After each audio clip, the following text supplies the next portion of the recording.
Hola, bienvenidos a este espacio donde las historias del espectáculo dejan de ser cuentos de hadas para convertirse en relatos incómodos, profundos y a veces perturbadores. Hoy no vamos a recordar simplemente a Christian Bach como la diva elegante que dominó la televisión mexicana durante décadas. Hoy vamos a mirar más allá del brillo, más allá del silencio, para entender cómo una estrella no solo muere, sino que desaparece mucho antes de su último aliento. Porque lo que ocurrió el 26 de febrero de 2019 en una residencia de Los Ángeles no fue solo una muerte, fue el desenlace de una historia que llevaba años escribiéndose en voz baja. Una historia donde el silencio no fue ausencia, sino estrategia. Durante 72 horas, el fallecimiento de Christian Bach permaneció oculto. 3 días en los que el mundo siguió girando, ajeno a que una de las figuras más sofisticadas del melodrama latinoamericano ya no estaba.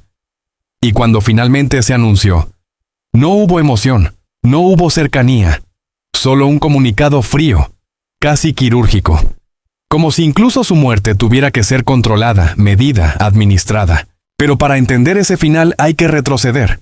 Mucho antes del silencio, existió el esplendor. Nacida en Buenos Aires el 9 de mayo de 1959, Christian Bach no fue una estrella fabricada. En una industria como la mexicana, donde las divas parecían surgir de moldes repetidos, ella llegó con algo distinto.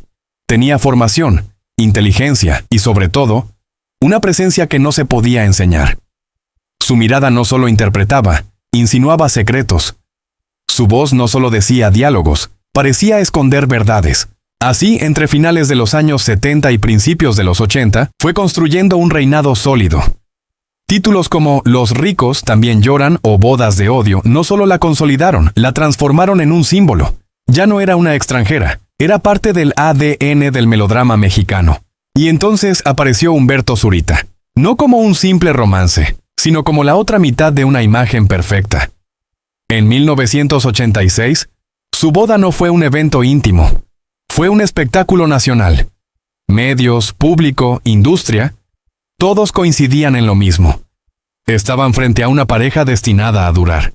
Bellos, exitosos, admirados, invencibles. Y esa palabra, invencibles, es clave. Porque las historias que parecen perfectas suelen ocultar las grietas más profundas. Mantener una imagen impecable durante años no es gratuito. Exige disciplina, sacrificios y sobre todo, silencio. Desde fuera todo crecía. Amor, hijos, proyectos. Sebastián en 1986, Emiliano en 1993. Luego, la creación de su productora. Todo encajaba en una narrativa seductora. No solo eran una pareja, eran una dinastía. Pero detrás de esa perfección surge una pregunta incómoda. ¿Quién sostenía realmente ese equilibrio? Todo apunta a que Christian dejó de ser solo actriz, o incluso esposa.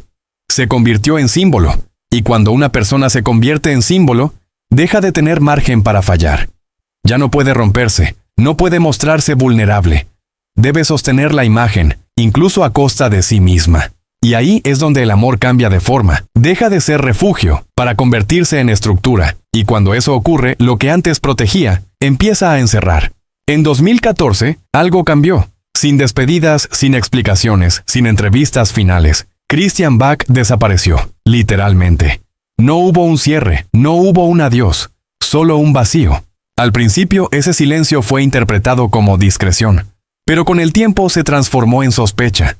Porque cuando una figura de ese nivel desaparece sin razón clara, el silencio deja de ser elegante. Se levanta una muralla, y en el centro de esa muralla estaba Humberto Zurita, ya no como esposo visible, sino como guardián absoluto de la información. Las versiones eran cambiantes, cansancio, retiro, vida tranquila. Pero ninguna terminaba de encajar. En 2017 comenzaron los rumores más oscuros. Enfermedades graves, deterioro físico, diagnósticos nunca confirmados. Se hablaba de todo, y no se confirmaba nada. Cuando Zurita habló, no aclaró, redujo. Presentó el problema como algo menor, casi cotidiano. Pero esa versión, lejos de calmar, encendió más dudas. Porque nadie abandona una carrera como la de Christian Bach por una simple molestia. Y entonces la palabra protección empezó a transformarse. Porque proteger no siempre es cuidar, a veces también es aislar, a veces es decidir por otro, a veces es esconder. La familia se trasladó a Los Ángeles, lejos de los medios, lejos del público, lejos de cualquier mirada incómoda. La casa se convirtió en fortaleza. Pocas visitas, ninguna imagen, 0 apariciones, y así una de las mujeres más visibles de la televisión se convirtió en una sombra.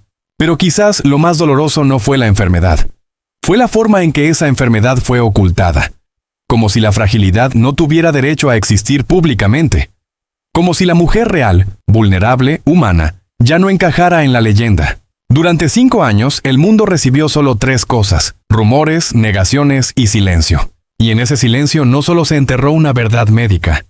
Se enterró su voz, su derecho a decidir cómo ser recordada, su posibilidad de despedirse. Porque hay encierros que no necesitan barrotes, basta con cerrar la puerta correcta y convencer al mundo de que no tiene derecho a preguntar. Y en esta historia, ese silencio no afectó solo a Christian. También alcanzó a sus hijos, obligados a sostener una narrativa mientras su realidad se desmoronaba. Sonreír frente a cámaras, mientras en casa todo se apagaba. Eso no es abandono material, es algo más complejo, abandono emocional. Y así llegamos de nuevo al 26 de febrero de 2019. Christian Bach murió, pero el mundo no lo supo. Durante 3 días, su muerte permaneció oculta, como si incluso ese último momento tuviera que ser cuidadosamente administrado. Y entonces surge la pregunta inevitable, la que incomoda, la que nadie puede responder con certeza. ¿Fue amor o fue control? Porque cuando el silencio se vuelve constante, cuando la verdad se fragmenta y cuando la imagen pesa más que la vida misma, ya no estamos frente a una historia de glamour. Estamos frente a algo mucho más oscuro, y esto apenas comienza. No hubo flashes, ni despedidas cuidadosamente coreografiadas. La muerte de Christian Bach llegó como un susurro tardío en la madrugada del 1 de marzo. Un comunicado breve, casi frío, que hablaba de un paro respiratorio. Pero lo verdaderamente inquietante no fue la ausencia de cámaras, fue lo que vino después. Porque en ese instante no comenzó solo el duelo, comenzó algo mucho más calculado. La construcción de un relato. Durante años, entre 2014 y 2019, el silencio había sido absoluto. Mientras el mundo se preguntaba por qué una de las figuras más elegantes y enigmáticas de la televisión desaparecía sin despedirse, las respuestas siempre eran las mismas. Privacidad, respeto, intimidad. Sin embargo, ese silencio no era vacío, era una estructura. Una muralla cuidadosamente levantada por Humberto Zurita, que reducía rumores de enfermedad grave a simples problemas de columna, a molestias menores a algo controlable. Y entonces, cuando ella murió, el silencio cambió de función. Dejó de ocultar y empezó a moldear. Zurita emergió ante el público como el viudo perfecto, devastado, sereno, digno. Cada aparición parecía ensayada con precisión emocional. Hablaba de Christian como el gran amor de su vida. Aseguraba que jamás se divorciaría de ella, ni siquiera después de la muerte.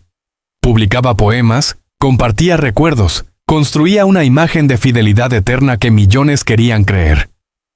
Porque en medio de una tragedia, el público necesita una figura noble a la que aferrarse. Pero hay un detalle que lo cambia todo. Mientras la enfermedad de Christian fue escondida en la sombra, el dolor de Humberto fue exhibido a plena luz. Y ese contraste no es menor, es el punto de quiebre.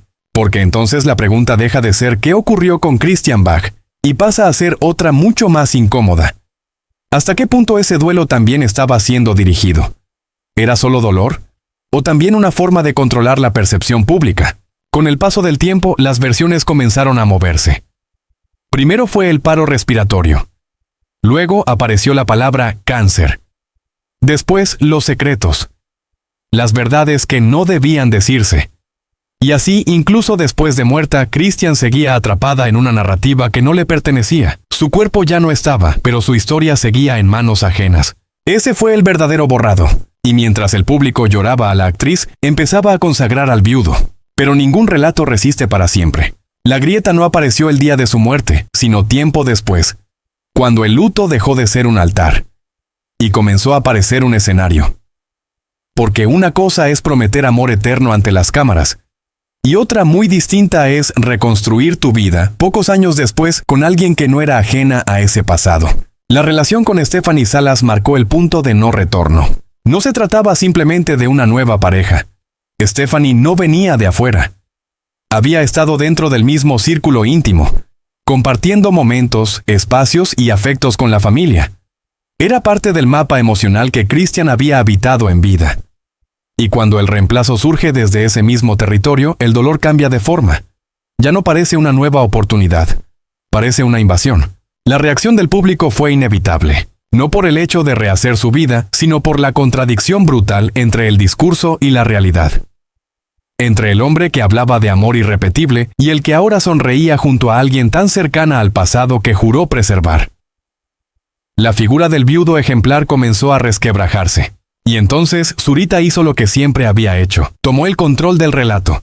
Describió a Stephanie como una mujer luminosa, recordó su cercanía con Christian, e insinuó algo que dejó a muchos sin palabras, que, de alguna forma, Christian la había enviado.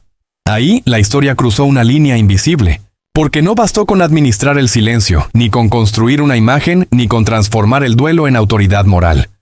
Ahora también se utilizaba la memoria de la mujer fallecida para legitimar el presente, como si incluso después de muerta, Christian siguiera siendo parte de una narrativa que no podía controlar. Esa fue la verdadera traición, no la del cuerpo, la del relato. Desde ese momento todo empezó a verse distinto, los homenajes dejaron de parecer inocentes, las palabras de amor eterno perdieron pureza, y el duelo, que antes parecía sagrado, comenzó a interpretarse también como una forma de poder. Mientras tanto, el tiempo hacía su trabajo. La imagen de control absoluto empezó a mostrar fisuras, apariciones públicas incómodas, respuestas tensas, momentos de evidente desgaste. En 2024, algunos videos encendieron nuevas alarmas. Un Zurita desorientado, alterado, lejos de la serenidad que había proyectado durante años. Y por primera vez, algo era evidente. El hombre que había controlado cada ángulo de su historia, comenzaba a perder el control. Porque hay una caída más dura que cualquier escándalo, la caída simbólica, la del personaje que ya no se sostiene, la del relato que se escapa de las manos. Detrás de todo esto quedan las verdaderas consecuencias.